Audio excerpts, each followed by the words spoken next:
A very warm welcome to all of you. Today I'm going to be taking this lecture on obturation.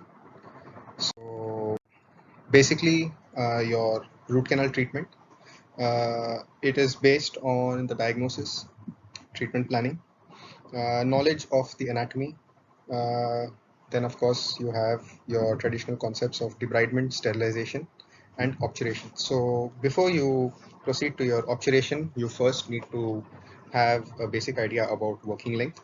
So you need to estimate your working length. It should be zero point 0.5 to 1 mm short of your anatomic apex, ideally. And after that, thorough cleaning and shaping is to be done.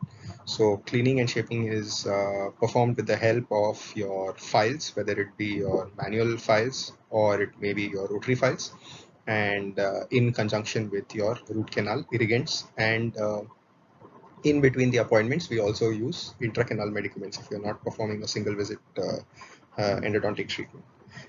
Followed by which, if we feel that the canals are sterile and there is no sign of any infection, the next step we do is the obturation followed by the post-endodontic restoration. So to do your obturation, there are various techniques which are available and which are advocated, and the choice depends on both the anatomy of the canal and the objectives of treatment in each case.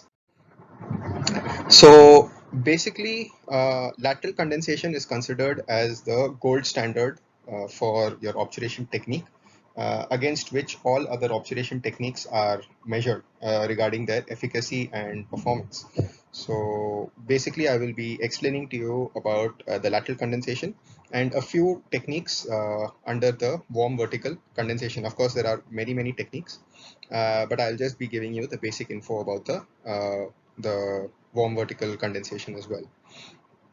Okay, so basically for your obturation, you can utilize other than your lateral condensation or the cold condensation, it is by which it is also known as.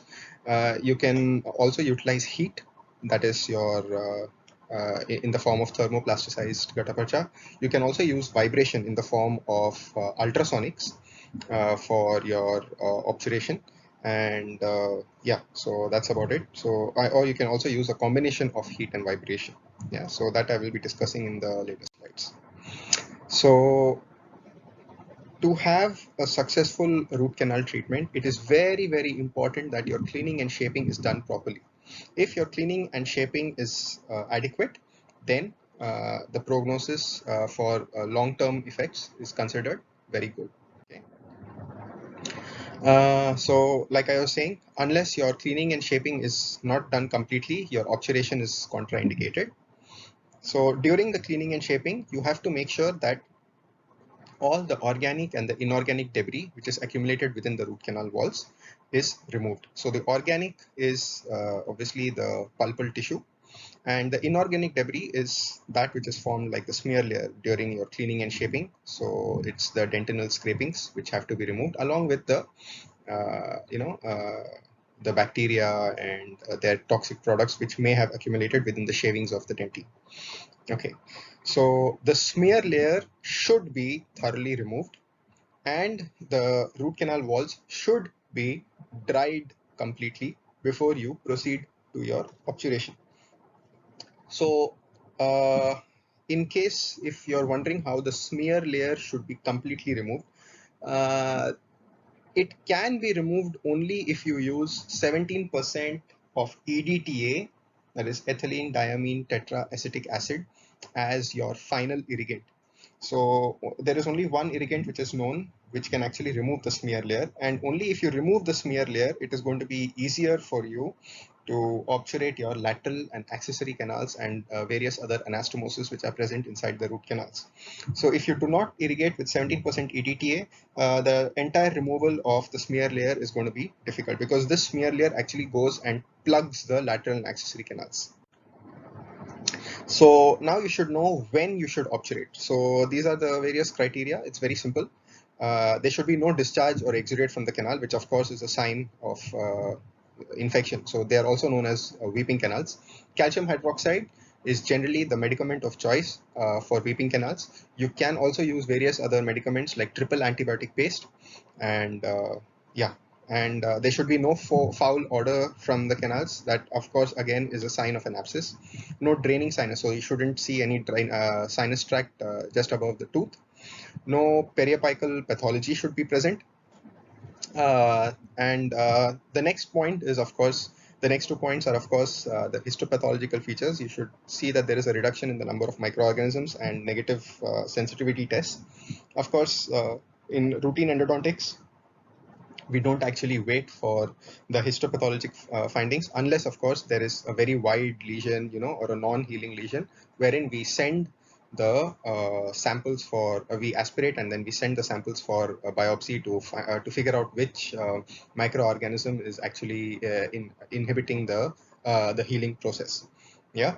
So in cases of the teeth in which the pulp is vital, of course, you can do single visit endodontics. It is advocated. There are various benefits of doing single visit endodontics. Your memory of the canal anatomy is fresh, and you don't need to the lesser chances of actually a blockage which can happen, because you have just cleaned the root canal, you have just shaped it, you are very familiar with the working length. So all these are advantages of doing single visit endodontics, but please practice it only when the pulp is vital. Okay, so what are the requirements of an ideal root canal filling material? It should be easily manipulated. It should give you ample working time. It should be radio opaque so that you can study the effects of your treatment using radiographs. It should be dimensionally stable. It should not warp or shrink or expand. It should seal the canals laterally and apically, and it should be able to conform to the complex internal anatomy which is present in the root canals. Should be impervious to moisture, should be non-porous, so that it prevents your secondary infection attack. It should be bactericidal or bacteriostatic at least. It should be non-irritating to the periapical tissues. uh, like before, it should be unaffected by the tissue fluids, and it should not discolor tooth structure because aesthetics plays a vital role. And it should be easily removable from the canal if necessary. So retreatment should be an open option always, and it should be sterile. So the most commonly known obturating material right now is gutta percha. Because gutta percha does not satisfy all of these factors, that is why it is used in conjunction with your root canal sealer, because your root canal sealer in conjunction with your gutta percha satisfies all the above mentioned criteria. Before gutta percha came into play, silver cones were introduced into dentistry by Jasper in the 1940s. And although they were easy to place, there were certain drawbacks. One being that it used to cause corrosion, and because of the silver, it used to discolor the tooth. And it could, because of this corrosion, the products were found to be cytotoxic, which is why the silver cones were then replaced by gutta percha. This was introduced by Bowman and the composition of gutta percha is very, very important. So it is primarily zinc oxide, also a portion of gutta percha. So this gutta percha is actually extracted from a tree, from the sap of the tree, and it is used in conjunction with heavy metal sulfates to make it radiopaque. And to make it plastic so that it can be manipulated, you have to add a certain amount of waxes and resins.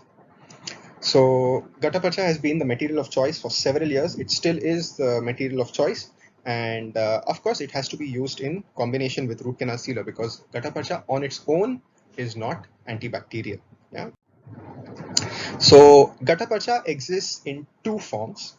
So it can be at higher temperatures. When it is heated, it transforms into the alpha phase, which is flowable and tacky. So it can actually be made to flow into the root canals, and it can be condensed properly.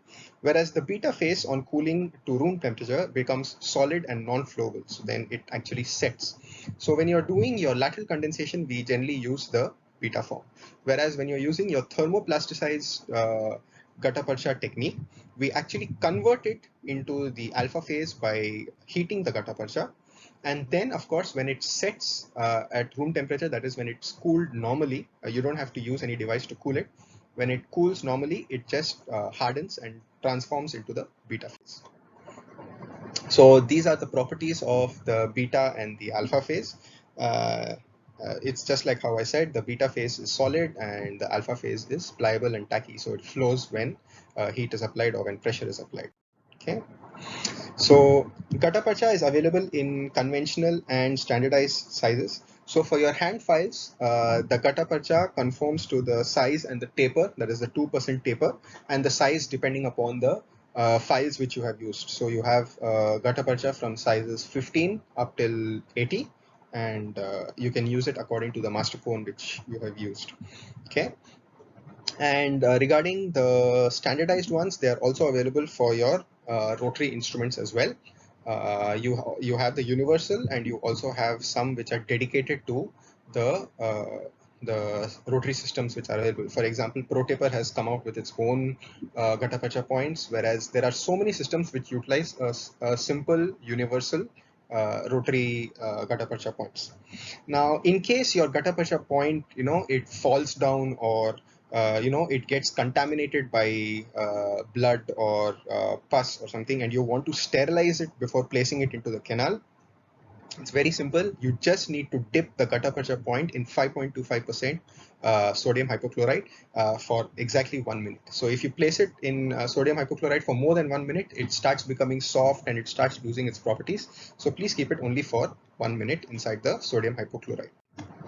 Now, in the cases of open apex cases, the obturation is not so easy because you don't have an apical stop. So you can actually create a plug or a stop using your calcium hydroxide or MTA or biodentine, and then you can proceed to doing your obturation. So this apical barrier can be created slowly over a period of time by placing calcium hydroxide, and you evaluate it for a few weeks, because calcium hydroxide doesn't set immediately. Or you if you want an immediate result, you can go for the slightly more expensive, not slightly, significantly more expensive mineral trioxide aggregate or biodentine, and they have shown to give very very promising results, because they even help in osteogenesis, which actually induces the hard tissue formation and takes care of the periapical lesions as well. Okay, so once you have your apical seal, you actually have a stop against which you can condense your gutta-percha, and you don't have the fear of gutta-percha extruding out. Please keep in mind, gutta-percha, when it extrudes out, it induces a foreign body reaction, and the patient can have a very painful experience. So a little bit of root canal sealer puffing out, creating an apical puff, that is considered okay. It is even considered good by some scholars, because it actually is said to take care of any periapical lesion if present. But gutta percha extruding out, it is best to immediately remove it, because this foreign body reaction can take place, immediately after the patient goes back, and the tooth is always going to be tender. So it's best to just retreat the tooth. So here you can see a case where the apical placement of MTA has been done, following which thermoplasticized obturation has been performed. So you can see that the periapical lesion is also healed over time. It's not instant. It does take time, but the healing will take place if all treatment protocol and sterilization and an isolated sterile environment has been provided for the treatment. So the root canal sealers, why are they important? Primarily because they form the antibacterial component of your obturating material. They are also used to lute the gutta percha to the dentine of the canal wall, and they also obturate the irregularities which are present between the canal wall and the core filling material. So gutta percha. It also acts as a lubricant, and like I said before, it helps to obturate your lateral and accessory canals and all other anastomosis which are present in the complex root canal anatomy. Now, what are the requirements? It should be tacky when mixed, so it should be flowable.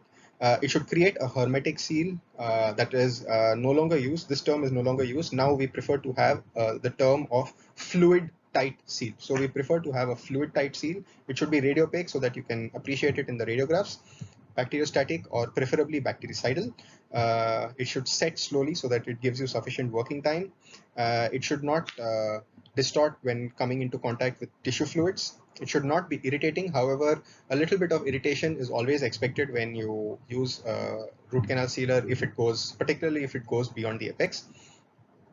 and it should be soluble in a common solvent if the need for retreatment ever arises. And what do we not look for? It should not be mutagenic or carcinogenic. It should not create an immune response in the periradicular tissue if a little bit is extruded beyond. It should not stain or discolor the tooth, and it should not shrink upon setting. If it shrinks, it's going to create space for micro leakage and secondary infection to happen. So there are various root canal sealers. Grossman has actually classified them. So these are some of the many root canal sealers which are now available in the market.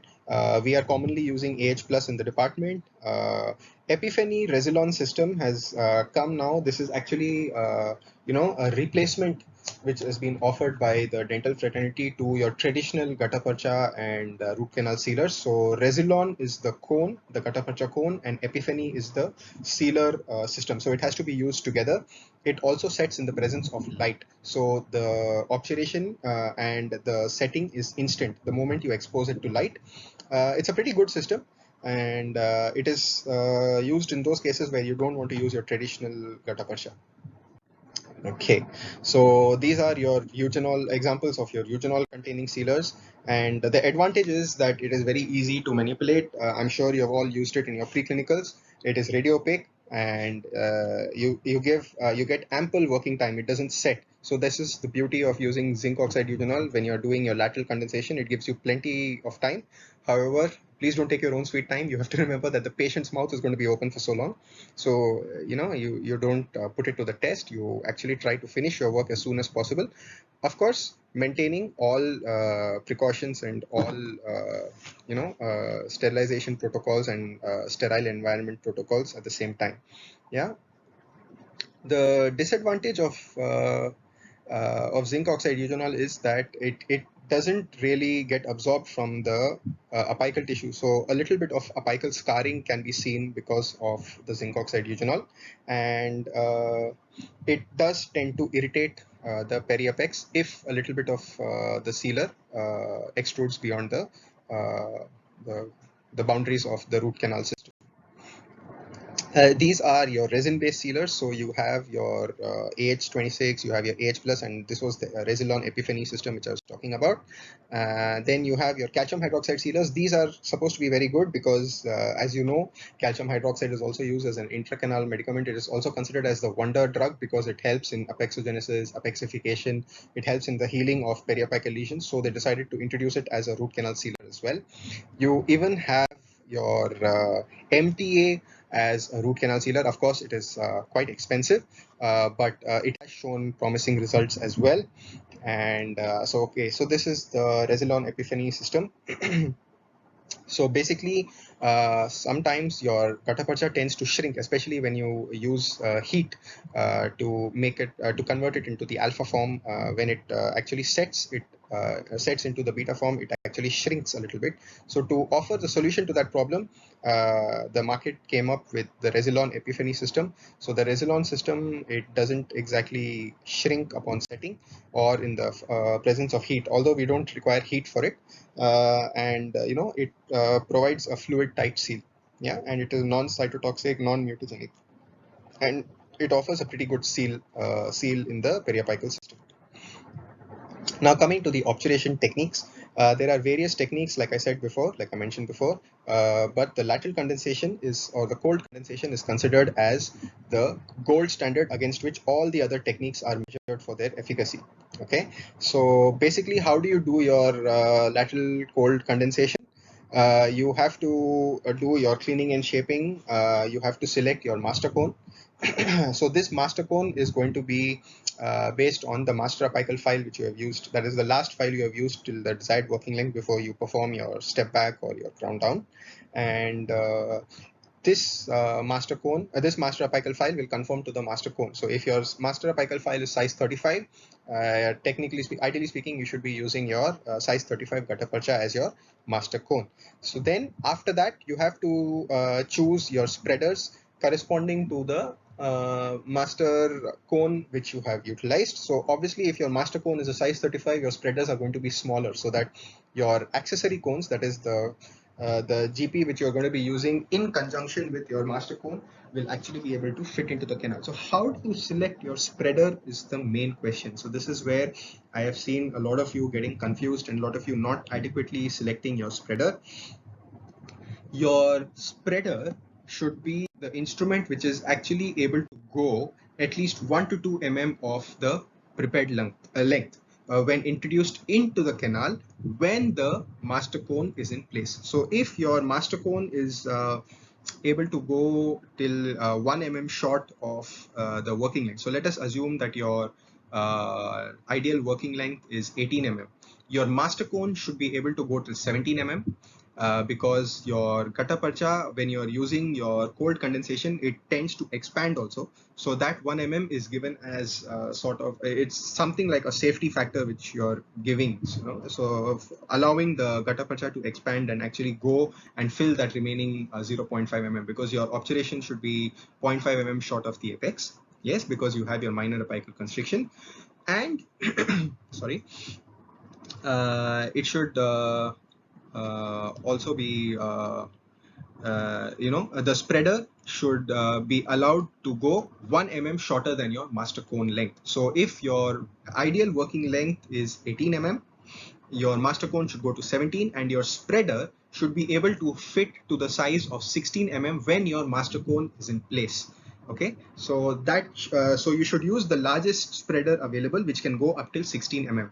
So if you're using a size 35 master cone, you have to try and check whether a size 30 or a size 25 or a size 20, you go in this descending order, whether it can go till 2 mm short of your desired working length, so that you know your obturation in the apical third, this is the most important side of your site of your obturation, the apical third. So the apical third obturation is considered as the most important place. This area should have the fluid tight seal, so that you know any interaction with the periapical region, there cannot be any scope for secondary infection or reinfection or micro leakage. Okay, so that is how you select the spreader. How do you remove the spreader? So after you place it, the spreader is removed by rotating it back and forth as it is withdrawn, without being careful while being careful not to spear or dislodge your master cone, your master GP point. And then the accessory cone is placed in the space which is created by your spreader. And this process is repeated until the spreader no longer penetrates beyond the coronal third of the canal. After this, you can try to use the spreader one size smaller, and so on and so forth, until you can feel that no spreader, no matter how small it is, whether it be the size 20 or the size 15, it is no longer able to go beyond the coronal third of the canal. So that is how you do your lateral condensation technique. It will become clearer once you start practicing it in the clinics. And it takes a little getting used to, because you should know how much of force to apply and how much not to apply. You have to be very, very careful, because you don't want to fracture the root.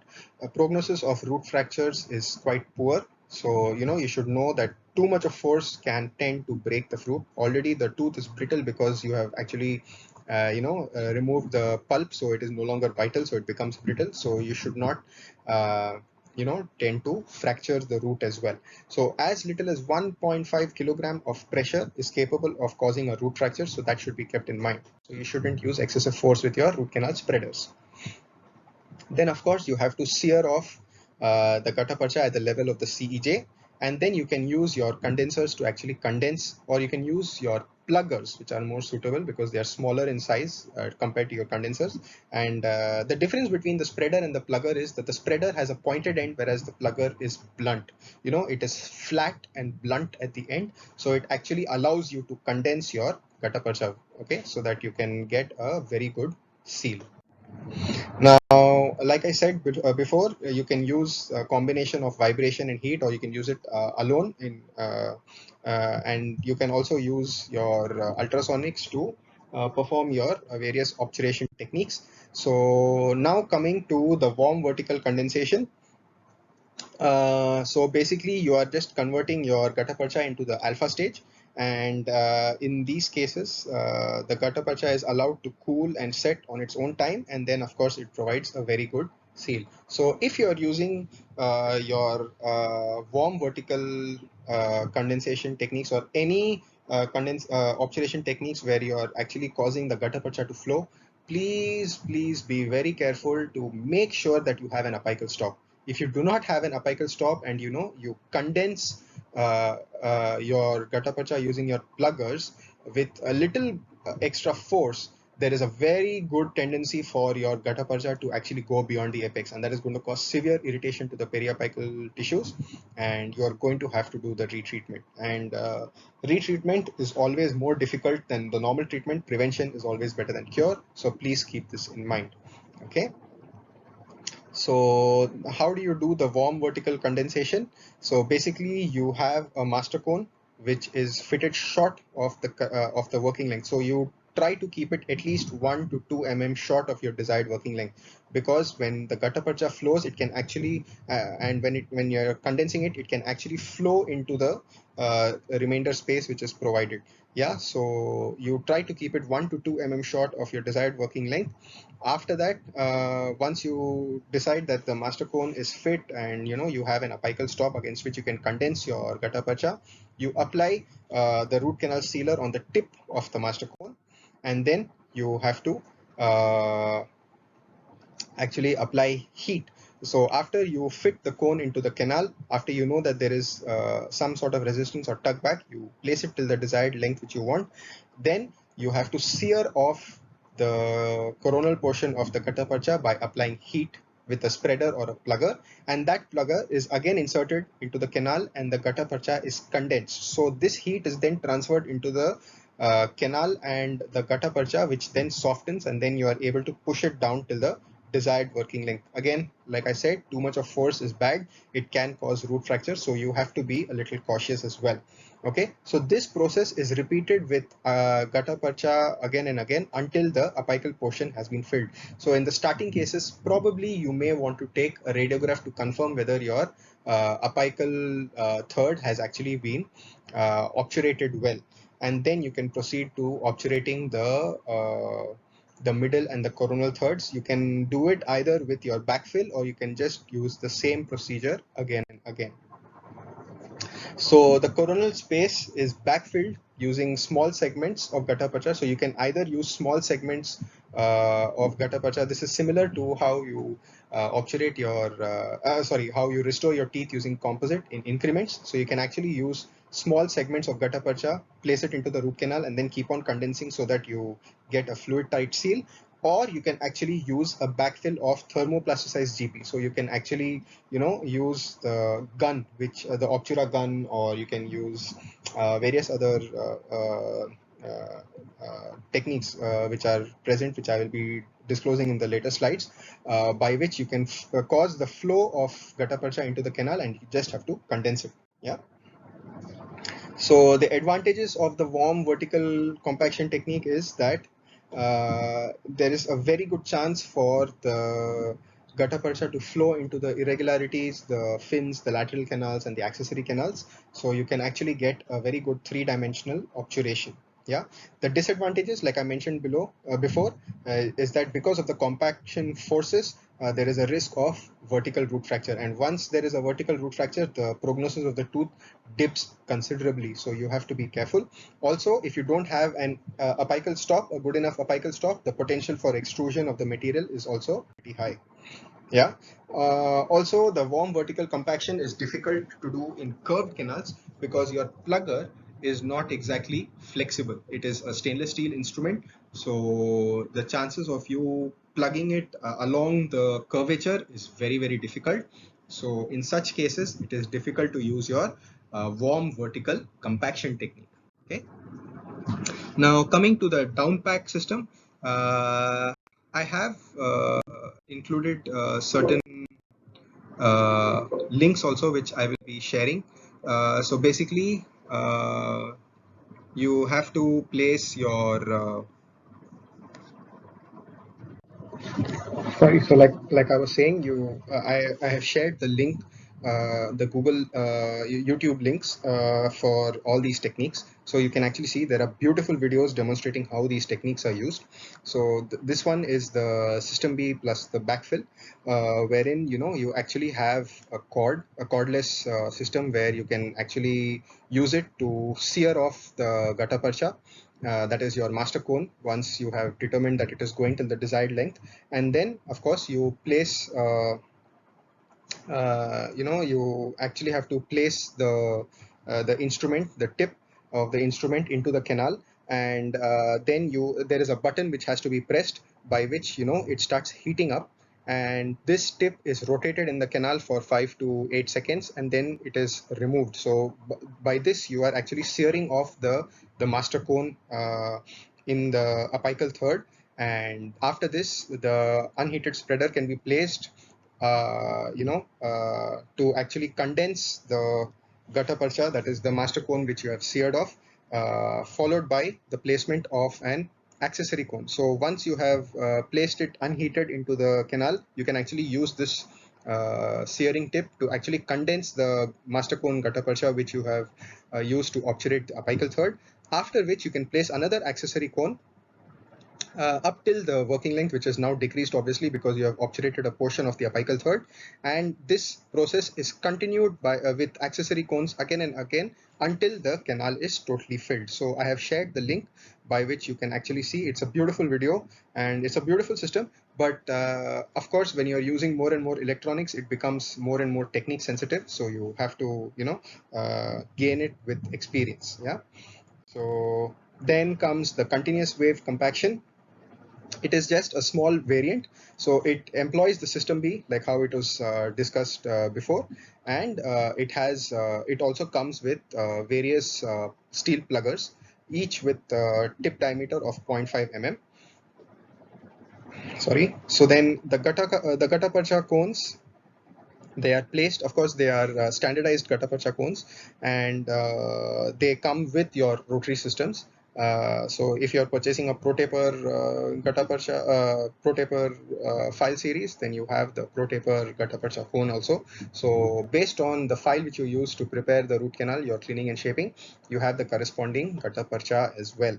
So these are also placed inside the root canal till the desired working length, and then they are seared off using the pluggers which are present. They can be heated and placed into the canal, and then you can also use the same pluggers for compacting the seared off gutta percha within the canal to actually conform to the anatomy of the root canal system.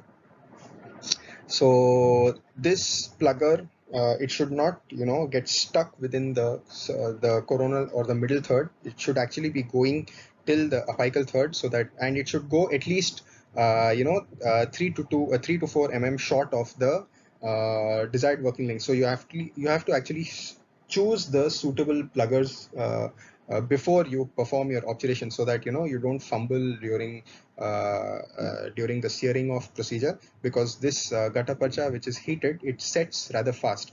So you should be able to condense it when it is still in the alpha form. So you have to choose your pluggers beforehand, so that you, and make sure that the plugger doesn't go beyond the apex. Don't use a too small plugger, because if you don't have the tactile sense, especially in the starting of your career, you may tend to extrude the gutta percha beyond the apex. So choosing the plugger is very, very important. Make sure that your first plugger is at least 3 to 4 mm short of your desired working length, so that when you are pushing the gutta percha, it doesn't actually go beyond the radiographic apex. So the system B is then of course preset to the temperature of 200 degrees Celsius. Then you can actually use it to sear off the gutta percha which is present in the canal, and then you have to continue with the compaction, which is done by placing a cold plugger in the root canal system. So basically, it is just a variant. You are doing the same thing. You are heating your plugger to sear off the master cone, and then of course you are using a cold plugger to compact it, so that you gain a three-dimensional obturation. Yeah, so this is about it. for this technique. In ovoid cases, you have to be a little careful, especially when it comes to your premolars or your mandibular second molars, where they have only one canal, like the C-shape anatomy.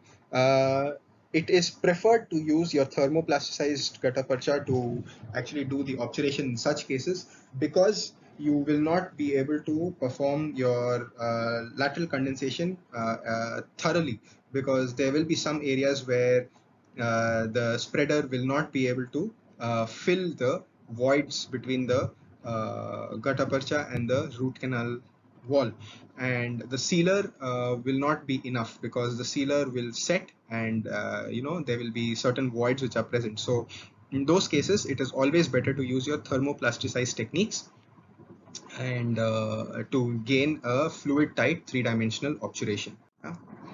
Now, this is the same technique where, like I said before, you use the heated plugger to actually plug or condense the gutta percha, which is seared off in the apical third. So here you can see the lateral and accessory canals actually get filled because of the condensation force, and because the gutta percha is in the alpha form. So that is, it is tacky and flowable, because of which it is actually being pushed into the canal deformities, that is anastomosis.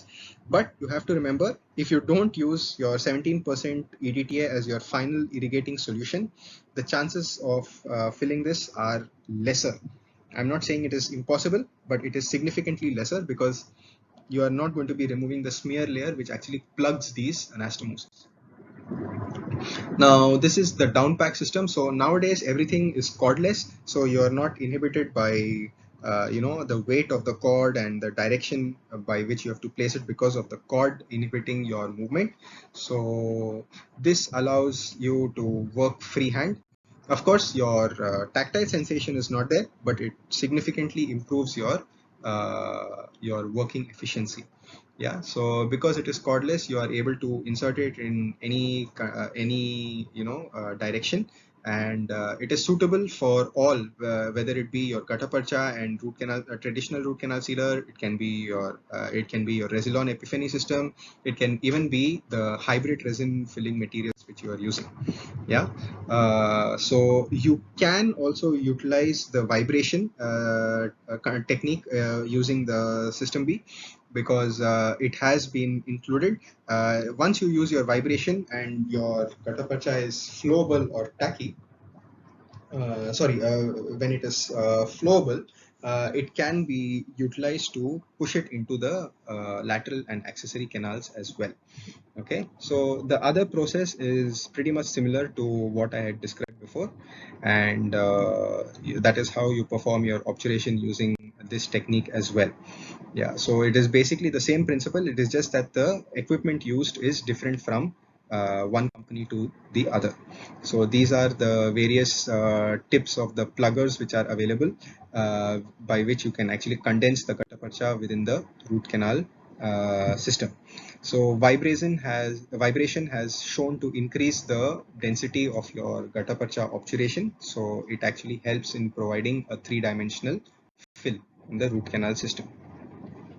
So this is your plastic injection technique, whereby you are not using a gutta percha cone per se, but you are using your gutta percha in the liquid stage, even in the apical third.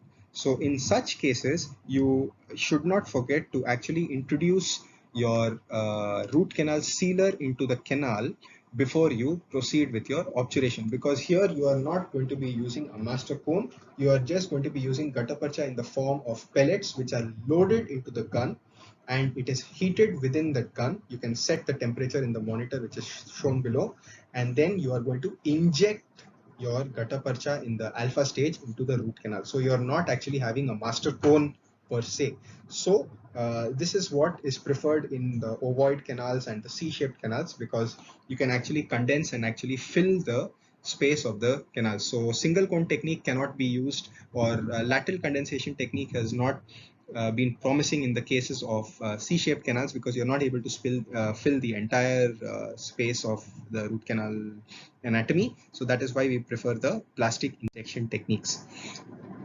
So in this case, what you have to do is you have to select your plugger carefully. Make sure that it is not going beyond the apex. Make sure that it is significantly shorter of the desired working length, so that when you're condensing, you're not actually going to be pushing the gutta beyond the confines of the root canal system. And you are just injecting your gutta into the apical third, and then you are just condensing it layer by layer. So you keep doing it until you can no longer uh, enter the coronal third of your root canal system. So this is how you are able to actually fill your deformities or your anatomic variations in your root canal system, provided of course that you irrigate with 17% EDTA as well.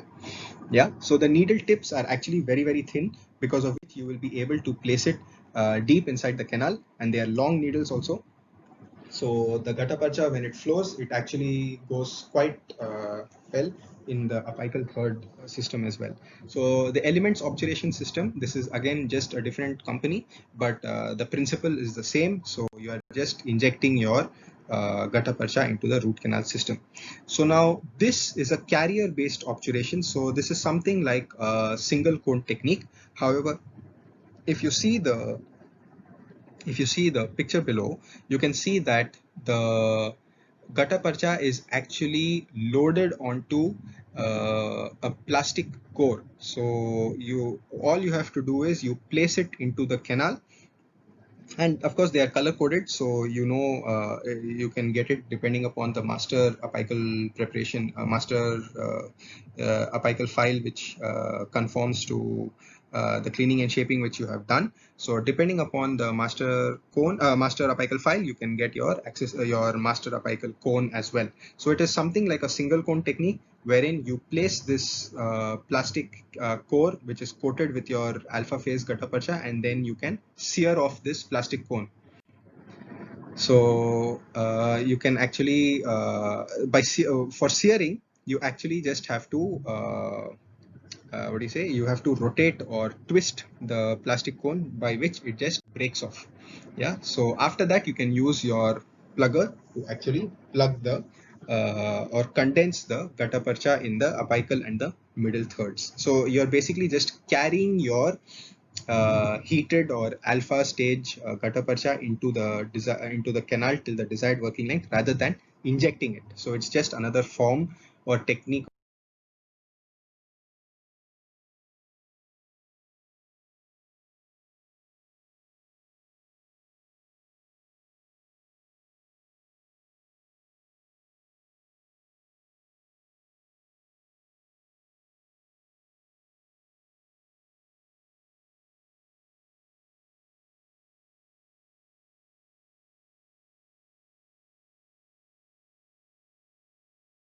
percha in the root canal system. So once you have actually placed the cone into the root canal till the desired working length, it is actually in a rotational system. So because of the heat produced by the rotating burr, your gutta percha actually becomes a little softer, and then you can actually compact it apically and laterally when the device is being withdrawn from the canal. So all these techniques, once you actually practice it in the clinics, you will gain a clearer picture. Just learning it in theory and just seeing the videos, you may not gain particular insight. So probably once you utilize it, you will be able to understand it better. So these are only some of the equipment which are actually available in the market, by which you can use your thermoplasticized gutta percha. So it's just a brief comparison on whether they're using heat, whether they're using vibration, or whether they're using a combination of both to actually fill your root canal systems. So, okay, so now this is a new concept, one of the recent advances, the Gutta Core. Now we have the Gutta Core 2 as well. So basically it is not just your pure gutta percha stage, it is actually a modification or a hybrid. So it is, it has gutta percha in two forms. So it is not entirely plastic. Yeah. So I've attached a video, also a link for the video, so you can actually see it. They are saying that you can it also provides for a better seal, a better fluid tight seal, and a better three-dimensional obturation if you use the gutta flow or the gutta flow 2, the gutta core 2 systems. Yeah. So you can have a look at the video, and that is it from my side. So basically you have your lateral or your cold condensation techniques, or you can have your thermoplasticized techniques. So you can have a carrier, or you can have the injection technique, or you can use the traditional thermoplasticized cone shearing techniques. So depending upon the canal, which is the complexity of the anatomy of the canal, you can choose to use either of these, any of these above mentioned techniques to do your obturation. So but then of course, like I mentioned before, your cleaning and shaping has to be good. You have to have a very good apical stock before you actually utilize the thermoplasticized, you decide to go for the thermoplasticized obturation techniques. So that is it from my side. It's actually a very large topic, obturation. So I'm sure you might have some doubts or queries in mind. If you do, please don't hesitate to contact me. I'm always there to clear your doubts. And that's it from my side, guys. So stay safe, and hope you guys get to practice this in your clinics, by which things will get a lot more clear. Okay, stay safe, guys. Take care.